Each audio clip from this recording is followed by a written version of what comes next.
What is going on, all you minties? This is the Uncanny Omar from Near Mint Condition. And today I have all these Vertigo books out for a specific reason. I'm going to be talking about my top 10 favorite Vertigo books. Of course, now some of these are known as Black Label, but we're going to stick with Vertigo. So, please stay tuned.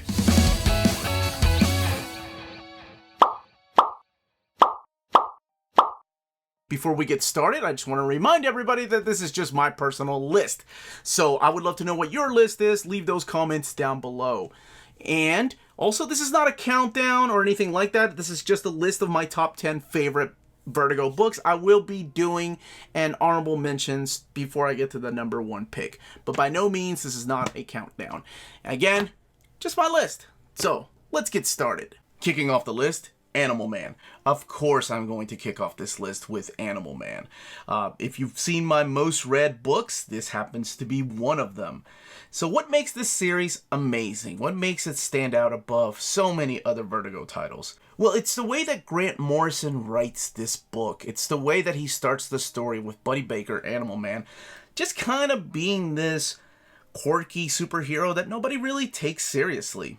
And then Morrison makes you think he's writing this as a celebration of an unloved DC character. I mean, yes, he wasn't a household name back then. But then it quickly descends into a meta commentary of the whole superhero genre. Like, he fools you into thinking you're reading one thing when it's really about something else. It breaks the fourth wall, and it does it in a really slick style, too. There's a lot of things in this book that are heartbreaking to read. And there's a lot of bad things that happen to Buddy in this book, and it's sometimes really hard to read. But the way that it is written, the way that he brings these characters to life, it is so much more than just a good versus evil. He makes you, I mean, this is the book that made me question, like, oh, man, maybe I should be reading more books than just superhero books. So Animal Man deserves a spot on this list for sure. Daytripper. Now, I've done an overview of this absolute. We've done an old reader, new reader on this series of 10 issues, collected in a trade paperback, collected in hardcover, but this is the way that I prefer to own it. Now, this is under the new DC Black Label line, so like I mentioned earlier at the beginning of the episode, that some of these are now Black Label, even though they were originally Vertigo. Daytripper deserves a spot on everybody's list, I believe. It is a wonderful story about Bras de Olivias Dominguez, and the way that it's written, like I said, there's 10 issues. Every chapter features an important part of Bras's life. It all takes place in Brazil, and each chapter, the character of Bras dies in different ways. Sometimes he dies as a kid, sometimes he dies as a middle-aged man, sometimes he dies as an old man, and together, when these stories are put together, then you see the entire life of this man. And it's just a beautiful story that makes you want to live life and enjoy every moment. I love it. I strongly suggest, I strongly suggest all these. But this one here really stands out to me, and I know for people that have read it, really stand out to them. Transmetropolitan. It's really difficult for me to decide what is the best Warren Ellis book. What is my favorite one? I go back and forth. If you want to see Warren Ellis at his very best, though, at the high peak of what I think his writing could be, look no further than Transmetropolitan. Now, it's a cooperation with Darick Robertson, who's a wonderful artist, one of my favorite artists, all the way back to New Warriors. He's done Wolverine, and he did The Boys with Garth Ennis. But this is a wonderful story that takes place in the 21st century and focuses on the character of Spider Jerusalem, who's that guy right there. I mean, he's got a badass name, right? Spider Jerusalem. And he's an antisocial journalist, and he's forced out of temporary retirement by a bunch of lawyers. And one of the things that I love about Spider, he's this anti-hero, is that, sure, he'll fight against the corruption and exploitation in the world, but he also calls out the people that are bitching about the things, all the careless citizens who let this go on right in front of their faces. He calls them out, and I think that's wonderful. So he's literally in the middle of all of this, right? Whether leaning left, right, he is literally in the middle. Yeah, you could say he's Hunter S. Thompson in the future, if you want to read the book that way. But I don't think I can sum it up better than that. And like I mentioned, throw in Darick Robertson's wonderful artwork. You got yourself an badass story. There's 3 absolutes available, also available in trade paperback. I realize that the third absolute is out of print right now. And I say right now because they are reprinting Volume 1, probably under the black label, so that's a good sign that maybe they'll get volumes 2 and 3 reprinted as well. So keep an eye out for those. 100 Bullets. This is the book that made me a Brian Azzarello and Eduardo Risso fan. And no matter when they worked together, I would follow them. And really, it's the art style by Risso. That's why he's one of my top 20 favorite artists of all time. That really pushed me to start reading this to begin with, because Azzarello was hit and miss with me, really. With a lot of the Batman stories that he wrote, I really didn't dig that much, but his Flashpoint was awesome. Now, this story is a unique crime noir series. It's literally an old man gives people a chance to get revenge on those that have wronged them by giving them a gun, sometimes with 100 bullets or so many bullets. But there's a lot more to it than that. There's several characters that I fell in love with. There's Minutemen in here, conspiracies, betrayals, and legacies. It's a wonderful read, and you never know who's going to survive. It's got great plot, great characters, and amazing artwork. I don't know how else I can say it other than flipping through these pages. You can see how great the artwork is, and I hope you agree with me if you're a fan of this type of artwork. I realize it's not for everybody. So think The Wire meets Quentin Tarantino. I don't even know if that does it justice describing this book, but that's the way that I can kind of sell it to you. And one thing I will say is that no matter how many times I've read it, I still get sucked into this world, and I still ask the same questions after reading every chapter. Who's going to make it? Is this part of the overall arc? So I guess that stands the test of time of whether a story is rereadable or not. But if you haven't checked it out, 100 Bullets for sure. Fables. This is such a damn good series. This is what Once Upon a Time in the Grimm story or TV show should have been.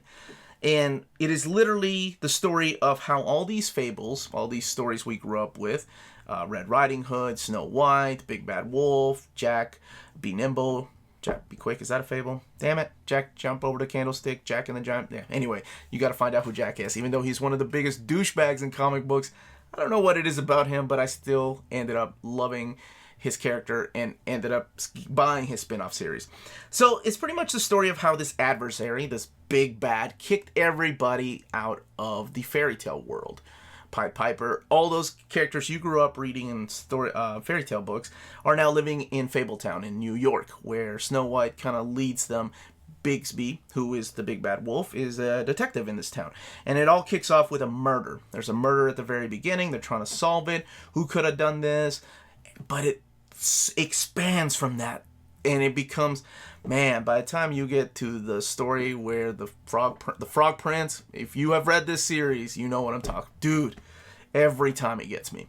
And then you have the battle with, do they go back to the fairy tale world? Do they stay in New York? And who the hell is Jack of Fables? So I hope, if you haven't read it, check it out. I know there was an absolute solicited, but they decided to change it into a compendium.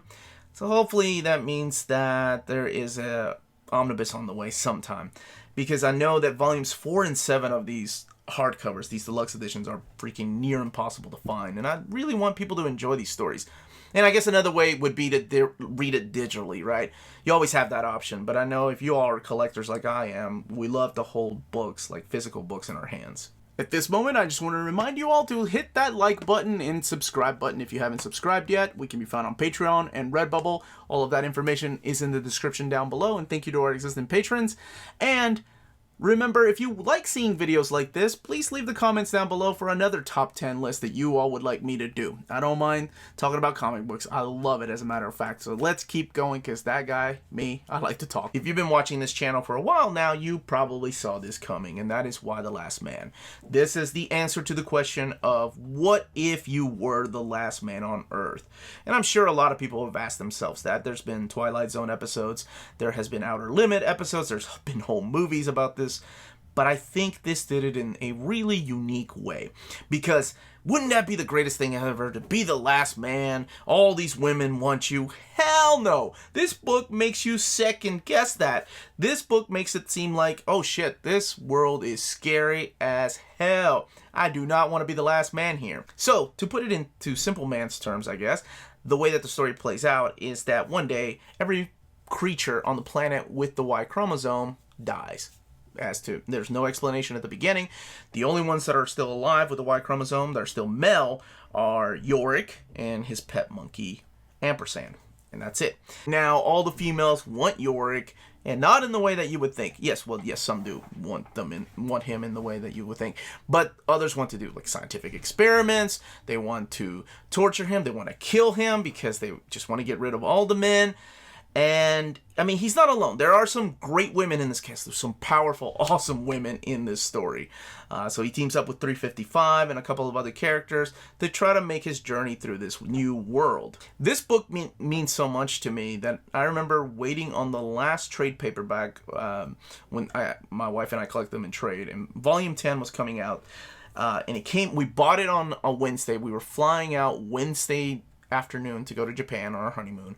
So I guess my fiance, we both read it together. We both cried together. It's a beautiful story. If you have not read this, do yourself a favor. It's available in trade paperback, oversized hardcovers, and an omnibus. Joe the Barbarian. I'm sure you were expecting to see Invincibles. I'm sure you were expecting to see Doom Patrol when I mentioned Grant Morrison's name, but I decided to go with Joe the Barbarian because I really enjoy this story. Joe is 11 years old, who happens to have an imagination that is just beyond, most kids that age. But he also happens to suffer from type 1 diabetes. So without his insulin, he can go into a diabetic shock, and it kind of becomes almost like a head trip. And that's exactly what happens. One night, there's a lightning storm. His insulin is downstairs. He is upstairs in his bedroom.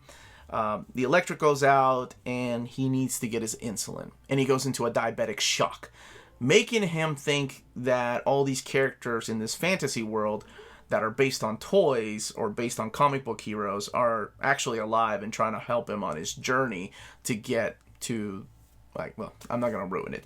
It's a wonderful story, and it probably hits closer home to me because my dad suffers from diabetes and my grandmother suffered from diabetes. So I understand what happens if they take too much insulin or don't take enough insulin. So maybe that's probably why it's on my list. But if you haven't read it, it's got beautiful artwork by Sean Murphy. And I kind of miss him collaborating with other writers. I know he's doing his own thing, but I love when he collaborates with another writer and his artwork's just beautiful. Preacher. This had to be on my list. This is one of my favorite books that Vertigo put out. It's available in trade paperback, but I decided to finally upgrade because of you all. I finally upgraded to this Absolute Edition, and couldn't be happier. I'm a huge fan of this comic book, and it meant a lot to me. So it's Garth Ennis. I think some of his best work he ever did, and I can't imagine anybody else but Steve Dillon to go on this ride with him.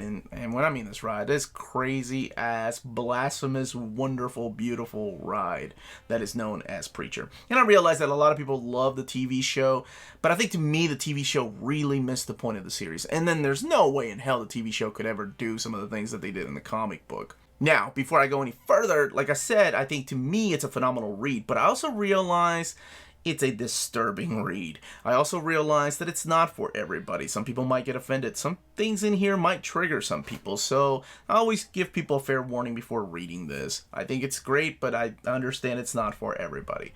So really quickly, what happens in this book is that there's a spiritual force known as Genesis. And Genesis goes inside of our main character, Jesse Custer, who is a preacher. Now Jesse, with Genesis inside of him, has the ability to manipulate anyone he wants to with his word. He's given the power of the word. So anything he says to you, it's almost like the Force but stronger, you will do. Of course, that is just the beginning. He decides that all of his beliefs and everything that he's known has been a lie and goes on this journey across America first. But he doesn't go on this trip alone. He goes with Tulip, his girlfriend, who has issues herself. He goes with Cassidy. Along the way, they meet other characters like Arsface, the Saint of Killers. Oh man, that character's so freaking awesome. But anyway, if you have not read this, it's one of the best comics out there. And where else are you going to find a cameo of one of the greatest comedians taken from us, Bill Hicks? Nowhere else but Preacher. Swamp Thing. Now, there's a lot of Swamp Thing out there, but the run I'm talking about is the one by Alan Moore. We've done an old reader, new reader on this. I've done an overview of this. This one has the DC Vertigo logo, this Absolute, but we're getting another reprint with a Volume 2 coming out that I'm sure will have the DC Black label. So, before there was a Black label, before there was Hellblazer, before there was Sandman, before there was Vertigo, there was Swamp Thing. And really, this precedes Vertigo, but now it's part of their Vertigo line. I completely understand why, even though you'll see superheroes in this. So Alan Moore's Swamp Thing, there's no other words to describe it other than a masterpiece. It is a true masterpiece. Moore was able to take this character and completely do a 180 on him and his origin and what he really is. He literally reinvented the character of Alec Holland and how he's connected to the Swamp Thing, to this alter ego that he has. And then just this beautiful part where Alec actually comes to terms with what he is. It's just so freaking perfect. If you've never read Alan Moore's Swamp Thing, you need to do yourself a huge favor and read every single issue. There are very few people that can produce stories like this today. And I mean very few. Hell, I think even Moore from the 80s puts modern Moore to shame. But that's just my opinion. So this run right here really is the birth of the Vertigo line. So the whole reason I'm doing this top 10 list was because of this book. And Karen Berger, of course. Cannot forget her importance that she played in the world of DC and Vertigo. Now, before I get to my last pick, just some honorable mentions, because this list was damn hard. I take all these top 10, top 20 lists to heart, because, I don't know, it feels like something always depends on my choices. But by no means, does this mean that any of these other books are not as good. These are just my personal list. But honorable mentions, of course, Lucifer, Hellblazer, how did I forget? Hellblazer, Pride of Baghdad, beautiful book. Sleeper, wonderful Ed Brubaker run. Scalped, Sweet Tooth, and Invincibles, of course. And Doom Patrol. There's so many Vertigo titles, but anyway, those are my honorable mentions. I'm sure it comes to no surprise to anyone that has watched this channel for a long time that this would be on the list, and that is, of course, Sandman. Neil Gaiman's fantasy series is the embodiment of the word epic, and one of the best books I have ever read. Not best comic books, best books I've ever read. It is wonderful. I can't think of the word Vertigo without thinking of Sandman. That's how the two go side by side. And the story is so wonderful, right? It's about Morpheus awakening in this chamber where he's been held captive. And Morpheus is, of course, the Lord of Dreams, and people have been manipulating him for years. He finally is free. And he goes on his journey. He meets up with other characters, his brothers and sisters. Lucifer's in there. This is where Lucifer got his start. And Neil Gaiman just, from beginning to end, he knew where this was all going to go. This story incorporates a number of genre, historic, and literary references to create something that honestly started as a love letter to pop culture, but then became its own complex, original, and incomparable creation. And that's the best way I can word that. This is what every Vertigo to me strived to be for the longest time. When they thought somebody was writing a new Vertigo title, they immediately thought of Neil Gaiman's Sandman. They were like, oh, that's at the bar high. I gotta go higher. And that's good. That's good for other storytelling. It makes people become more original and get in their creative juices flowing. But it's weird. It's insane to think that there was a time in comics before Sandman, because after reading this, you're going to feel like you just didn't read a book, but you experienced something. And I know that's setting like standards up really high, but that's the way that I feel about this series as a whole. Now, most of these books can be purchased from our sponsor, cheapgraphicnovels.com, your online home for brand new graphic novels and collected editions up to 50% off the cover price. Cheap Graphic Novels prides itself on packaging your books so they arrive safely and in excellent condition, as well as prompt and helpful service. And check out their bargain bin for even greater deals up to 90% off cover price. And for you minties, Cheap Graphic Novels is running a special promotion. If you're a first-time customer, let them know you were referred by Near Mint Condition at the checkout, and you'll receive a credit for free shipping on your next order. Now, this is only for U.S. customers. Cheap Graphic Novels, your source for the hottest books with the kind of deep discounts, quality shipping, and customer service that will keep you coming back for more. And that was my top 10 Vertigo collected editions. I will leave the list in the description because I know some of you all have been wanting me to do that, so I don't mind at all. So please don't forget to hit like, subscribe. Again, I would love to know what your lists are, what I left out, what I should have included, or what I should be reading in case I haven't read it yet. Sometimes there's a lot of books out there that I have not read. Please don't forget to what is it? Ring the bell. That's it. Ring the bell for notifications to let you know when our videos are going live. We can be found on Patreon and Redbubble. All of that information is in the description down below, and those are great ways to support the channel if you can do so. Again, this was the Uncanny Omar. Thank you for watching. I guess the main thing I just want to say is please, everybody, stay healthy, stay safe out there, and much love to you all.